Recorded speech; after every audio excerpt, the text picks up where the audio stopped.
কন্যা সন্তান আসে তাকে জীবন্ত কবর দেওয়া হবে।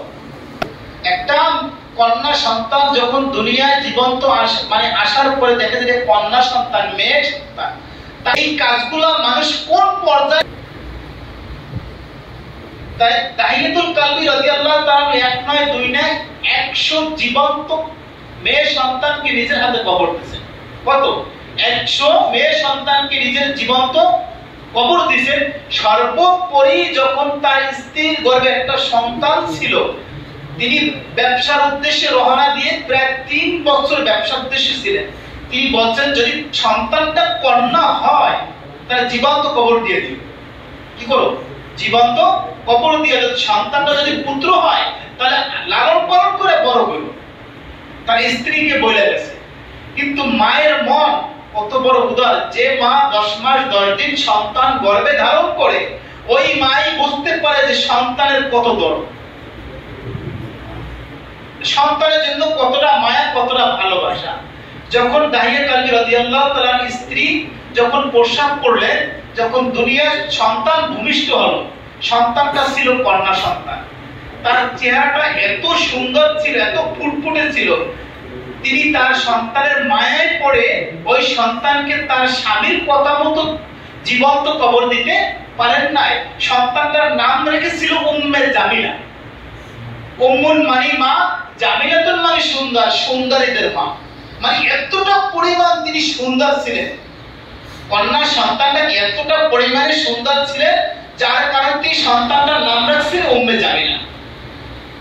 3 বছর পরে যখন দাহিয়াতুল কালবি রাদিয়াল্লাহু তাআলা আনহু ব্যবসা থেকে কাফেলা নিয়ে দেশে ফিরলেন, বাড়ির দরজায় এসে স্ত্রীকে ডেকে বললেন, আমার সন্তানটা কই, তাড়াতাড়ি আমার হাতে দাও। কিন্তু স্ত্রী ভয় পেয়ে গেছে।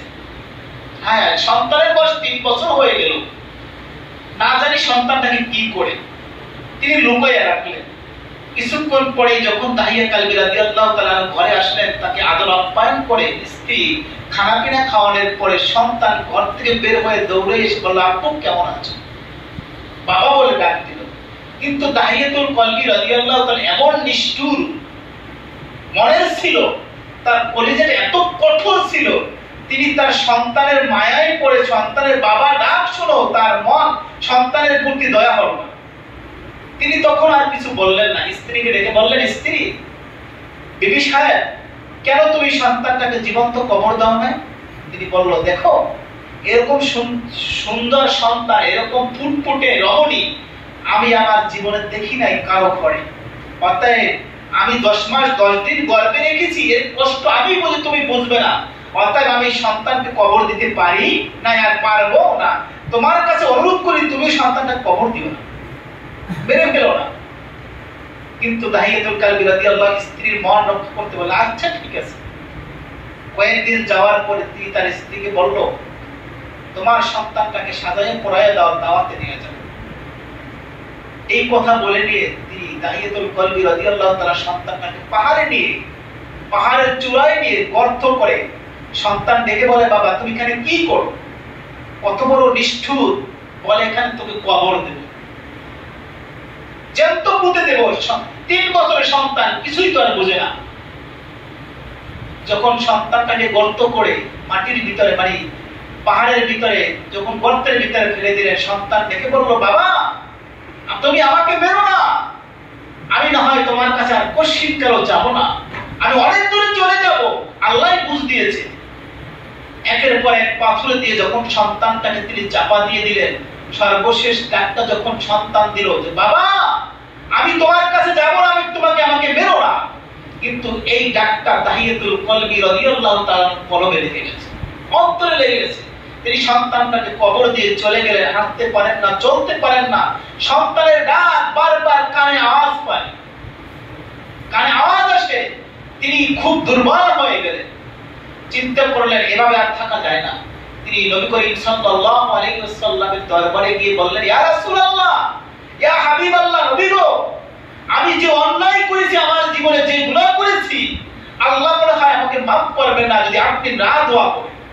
আমি আপনার কাছে মাফ চাই, আল্লাহর কাছে মাফ চাই। আমি কি থেকে মাফ পাইব? আল্লাহর পয়গম্বর বললেন, লা তাকনাতু মির রাহমাতিল্লাহ, বান্দা যত বিশ্বনবী সাল্লাল্লাহু আলাইহি ওয়াসাল্লাম তওবা করাইয়া তাহিয়াতুল কলবি রাদিয়াল্লাহু তাআলা আনহু তওবা করে আল্লাহর কাছে দোয়া করলেন।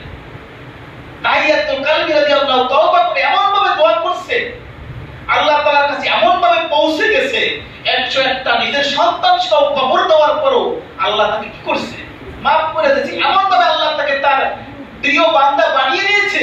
সাইয়েদনা হযরত জিবরিল আমিন তার সুরত ধইরা আল্লাহর পয়গম্বরের কাছে ওহী নিয়ে আসে।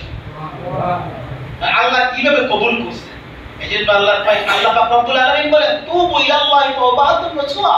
আল্লাহর পয়গম্বর বলেন যেই ব্যক্তি খালেস দিলে একবার তওবা করবে যে আর জীবনে অন্যায় করছি করব না, আল্লাহ তাআলা তার জীবনে গুনাহ মাফ করে দেন। আল্লাহ বলেন আমার তো তোমার গুনার চাইতে আমার রহমত অনেক বেশি। বান্দা গুনাহ করছো, অপরাধ করছো, আমার কাছে ফিরে আসো, তওবা করো, আমি আল্লাহ মাফ করে দেব। আল্লাহ বলেন আমি রহমান, আমি রহিম, আমি দয়াময়। আমার কাছে আসলে কেউ খালি হাতে ফেরত যায় না।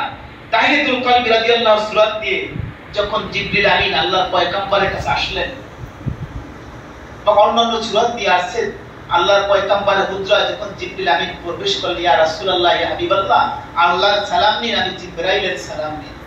ওই হুজরার ভিতরে মা ফাতেমা রাদিয়াল্লাহু তাআলা বসে ছিলেন। তিনি জিবরাইলকে কখনো দেখেন না। নতুন একটা সূরা তাহিয়া কালবিকে তিনি দেখেন না। এমন একটা সূরা দিয়ে আল্লাহর পয়গম্বরের কাছে ওহী নিয়ে আসলেন। আল্লাহর পয়গম্বরের মেয়ে হযরত ফাতেমা রাদিয়াল্লাহু তাআলা খাতুনে জান্নাত কখনোই ওই লোকটারে মক্কার জমিনে দেখেন নাই। তিনি আরজ করলেন, ইয়া রাসূলুল্লাহ ইয়া হাবিবাল্লাহ, আব্বাজি আমি জানতে চাই এই লোকটাকে। এই লোকটা আল্লাহর পয়গম্বর ডেকে বললেন, মা ফাতেমা, এই লোকটা কেউ নয়, তোমার ছোট চাচা। তাকে ছোট চাচা বলে সম্বোধন করো। কিন্তু জিবরিল আমিন আলাইহিস সালাতু ওয়াস সালাম চিন্তা করলেন, পৃথিবী সৃষ্টি করার পরে তো আল্লাহ আমারে সৃষ্টি করলেন, অর্থাৎ আল্লাহর পয়গম্বর মুহাম্মদ রাসূলুল্লাহ 570 খ্রিস্টাব্দের 12ই রবিউল আউয়াল সোমবার দুনিয়া জন্মগ্রহণ করলো। মাত্র কয়েক বছর বয়স নবুয়ত পেল, অথচ আমাকে ছোট চাচা কেন বললো? আমি কি তার চাইতে ছোট? মনে মনে ভাবলেন, চিন্তা করলেন, মুখটা মেঘের মতো অন্ধকার হয়ে গেছে। আল্লাহর পয়গম্বর বুঝতে পারলেন জিবরাইল মনে হয় একটু কষ্ট পেয়েছে। জিবরাইল কি ওহী দেওয়া নেওয়া শেষ, জিবরাইলকে আল্লাহর পয়গম্বর আর যেতে বলেন না। কারণ আল্লাহর হুকুমে আসে, মুহাম্মদ রাসূলুল্লাহর হুকুমে আবার যায়। আসে কার হুকুমে? আল্লাহর হুকুমে। যায় কার হুকুমে? আল্লাহ রাসূলের হুকুমে। এজন্য আল্লাহ রাসূল বলেন, তোমার বাড়িতে যদি কোনো মেহমান আসে, কি করে মেহমান আসে? আসবে তার ইচ্ছায়, যাবে গৃহস্থের ইচ্ছায়। চাইলেই সে যেতে পারবে না। চাইলে কি যতক্ষণ পর্যন্ত গৃহস্থ বিদায় না দিবে ততক্ষণ পর্যন্ত যাওয়ার তার অনুমতি নাই। কারণ আমার ইচ্ছায় আমি আসছি, কিন্তু আমার ইচ্ছা যেতে। জিবরাইল আলাইহিস সালামকে ডেকে বললেন, ইয়া আখি জিবরাইল, তাকে ভাই বলে সম্বোধন করত আল্লাহর পয়গম্বর। বলেন না সুবহানাল্লাহ। তাদের ভিতরে কতটা মহব্বত ভালোবাসা ছিল, বলেন। ভাই বলে সম্বোধন করত। জিবরাইল আলাইহিস সালামকে বললেন, ইয়া আখি জিবরাইল, হে ভাই জিবরাইল, আমার মেয়ে ফাতেমাকে তোমাকে ছোট চাচা বলছি বলে তুমি একটু কষ্ট পেয়েছো, আমি বুঝতে পেরেছি। মনের ভিতরে একটু কষ্ট পেয়েছো না? আমি বুঝতে পেরেছি। জিবরাইল, তোমাকে আমি একটা প্রশ্ন করি, তুমি বলো তো, এই পৃথিবী সৃষ্টি হওয়ার পরে সর্বপ্রথম তুমি কোন জিনিসটা দেখেছো? পৃথিবী সৃষ্টি হয়েছে, তুমি সৃষ্টি হওয়ার পরে সর্বপ্রথম তুমি কোন জিনিসটা দেখেছো? জিবরাইল আমিন ডেকে বললেন, ইয়া রাসূলুল্লাহ ইয়া হাবিবাল্লাহ, কিন্তু পৃথিবী সৃষ্টি হয়েছে কত বছর তা তো আমার জানা নাই। তবে আমি এতটুকু বলতে পারি, চতুর্থ আসমানের উপরে একটা তারকা দেখতাম। কয়টা? একটা তারকা দেখতাম, 70,000 বছর পরে একবার উদিত হতো। কত বছর? 70,000 পরে তারকাটা একবার উঠতো, আবার 70,000 বছর থাকতো। কত বছর থাকতো? 70,000 বছর থাকতো, আবার 70,000 বছর পর তোলাইয়া যাইতো।